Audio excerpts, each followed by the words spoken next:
인생 2회차를 살아가는 법백 수진 웹툰 칼럼니스트. 이거 요즘 유행하는 거 맞지? 아니, 이건 지지난주에 유행한 거지. 이미 유행 지났어. 스마트폰을 슬며시 내밀며 질문하는 내게 시큰둥하게 내뱉는 초등학교 5학년 둘째의 타박이 이젠 새롭지도 않다.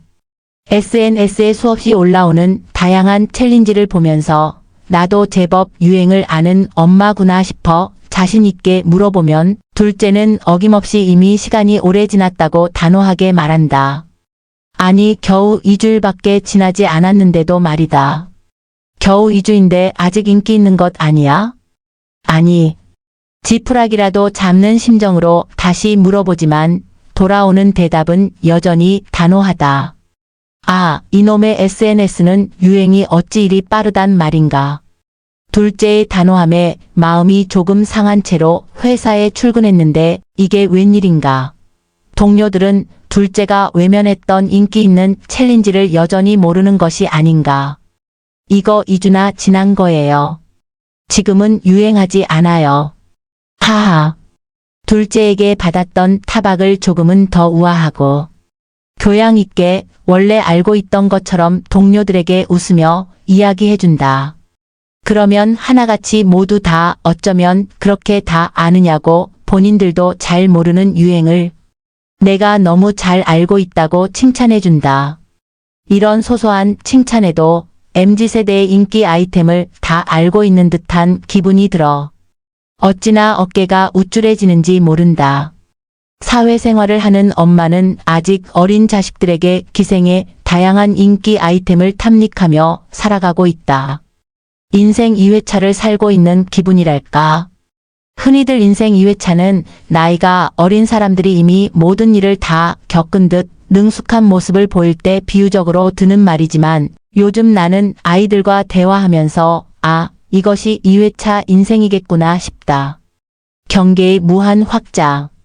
나름대로 만화와 웹툰이라는 콘텐츠 업계에서 오래 근무한 바 많은 작품을 알고 있다고 자부하지만 사실 지금 인기를 끄는 작품들을 다 알기란 쉽지 않다.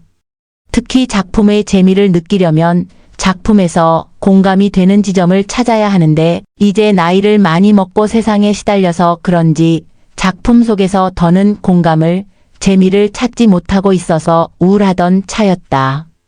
그런데 아이들이 영유아기를 지나 사춘기로 접어드니 세상의 모든 콘텐츠에 민감하게 반응하기 시작했다. 만세? 이제 내가 할 일은 아이들이 보는 책, 웹툰, 만화, 애니메이션, SNS를 슬쩍슬쩍 보면서 인기가 있는지, 왜 재밌게 보는지 물어보는 일만 남은 것이다. 이렇게 알아낸 요즘 핫한 작품들을 찾아서 열심히 들여다보면 어떤 작품은 지금의 내가 봐도 재밌기도 하지만 대부분 안타깝게도 아이들이 권해준 것만큼 재미가 있진 않다. 그래서 그냥 공부하는 기분으로 찾아서 꾸역꾸역 본다. 왜 이토록 이 작품이 인기가 있는지 머리를 열심히 굴리면서 말이다. 어디 그것뿐이랴. 분명 내가 만화를 열심히 읽던 시절에는 만화책과 만화 잡지가 전부였는데 요즘은 정말 다양한 플랫폼이 있다. 웹툰 플랫폼은 기본이고 유튜브에서만 공개하는 콘텐츠의 다양한 2차 창작물까지 경계가 거의 무한으로 확장하고 있다. 중년의 콘텐츠 소비자로서 그저 정신이 아찔할 따름이다. 작가와 편집부가 만든 작품만 보던 시대에서 요즘은 전문 작가인지 아마추어 작가인지 그 경계조차 희미해지고 있다. 10대의 플랫폼 사용 빈도가 40대 이상 기성세대와는 현격히 다르다고 수많은 통계를 인용한 뉴스를 접하지만 나에게 제일 피부로 와닿는 것은 초등학생, 중학생인 자식들의 콘텐츠 소비 행태다. 10대들과 가족이기에 아주 직설적으로 가깝게 매체의 변화를 느낄 수 있다. 가끔 아이들이 이용하는 플랫폼 앱을 내려받아 보기도 하지만 아무리 스크롤을 내려도 도저히 재미를 찾을 수 없는 경우도 많다.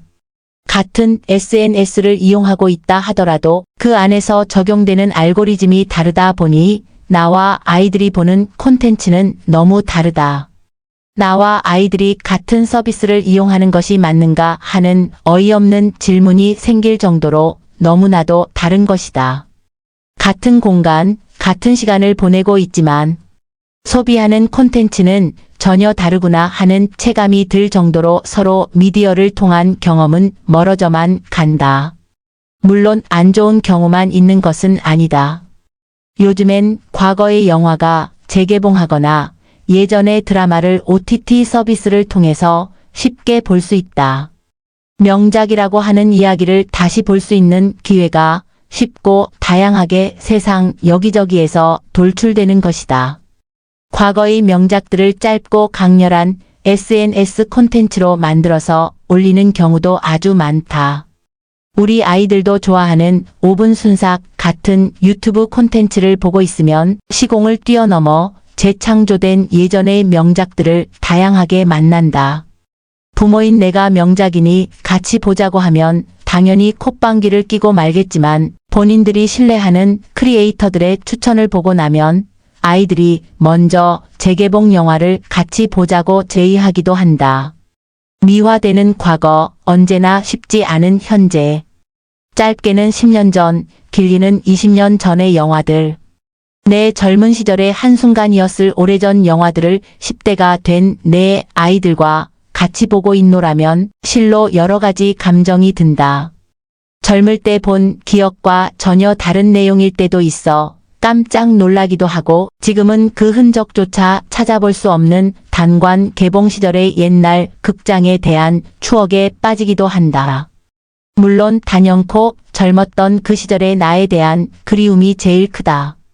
그리고 내 옆자리에 앉아 흥미진진하게 옛날 영화를 보고 있는 나의 아이를 보고 있노라면 어쩌면 이것이야말로 인생을 2번 사는 인생 2회차가 아닐까 하는 생각이 들기도 한다.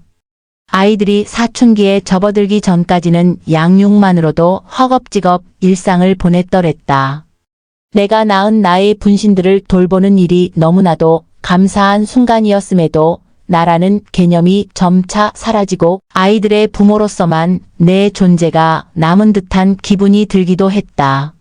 그러나 아이들이 어느 정도 자라고 나니 아이들은 나의 분신이 아니라 내가 아이들을 통해서 현재를 다시 살고 있구나 하는 생경한 느낌이 종종 들곤 한다. 사람은 나이가 들면 미래보다는 과거에 대한 생각이 많아지게 마련이다. 지금보다 젊던 그 시절 많은 것에 도전하고 설령 실패하더라도 젊음이라는 단어 하나를 이유로 좋은 경험이었다고 생각할 수 있던 시절. 싱그러움으로 가득했던 그 시간을 어찌 추억하지 않고 살 수 있으랴. 지난 시간에 대한 사람의 태도는 매우 편리하다. 슬픔과 고통의 기억은 점차 희미해져만 가고 기쁨과 환희의 기억은 점차 미화되고 선명해진다. 어쩌면 아마도 그것이 현재를 견디고 괴로움을 버티며 살아갈 수 있는 인간의 힘일 것이다.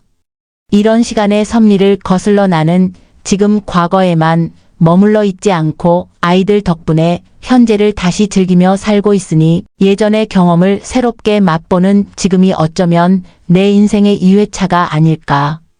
그나마 콘텐츠 업계에 종사하고 있어서 아이들과 대화하는데 나름의 의미가 있고 그나마 대화를 자주 시도할 수 있는 것도 참 다행이다. 물론 두 아이 모두 사춘기인지라 조심스럽게 기분을 살피면서 물어봐야 한다. 자칫 눈치 없이 내가 너무 궁금하다고 질문.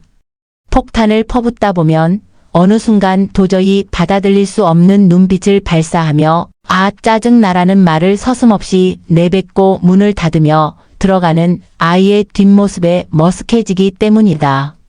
아이들 덕분에 유행에 뒤처지지 않고 민감해지며 너희들 덕분에 인생 2회차를 재미있게 살고 있다고 생각하던 그 고맙고 사랑스럽던 마음이 저런 버릇없는 태도를 내가 가르친 적이 없는데 어디서 배운 버르장머리인가 하고 확 화가 치미는 부모의 마음으로 변하는 건 정말 순식간이다.